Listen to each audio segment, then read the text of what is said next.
ஆதிபராசக்தி பொறியியல் கல்லூரியில் 2021 முதல் 2025 வரை படித்த மாணவர்களுக்கு பட்டமளிப்பு விழா சென்னை அண்ணா பல்கலைக்கழகத்தில் 4ஆம் தேதி நடைபெற்றது.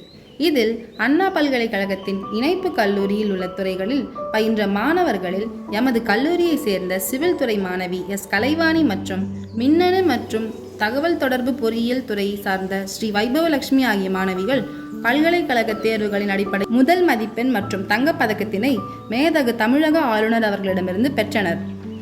இதனைத் தொடர்ந்து தங்கப்பதக்கம் பெற்ற மாணவிகள் இன்று ஆதிபராசக்தி ஆன்மீக இயக்கத்தின் துணைத் தலைவர் முனைவர் சக்தி திரு கோப்பா செந்தில்குமார் அவர்களிடம் பெற்றோருடன் சந்தித்து ஆசி பெற்றனர்.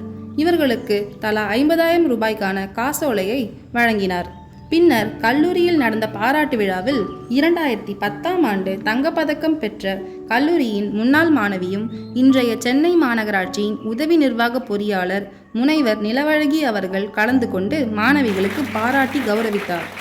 இவ்விழாவில் கல்லூரி முதல்வர் முனைவர் ராஜா, டீன் முனைவர் ராமசாமி, நிர்வாக அலுவலர் சதானந்தன், துணை முதல்வர் முனைவர் புவனேஸ்வரி மற்றும் பேராசிரியர்கள் மாணவர்கள் கலந்து கொண்டனர்.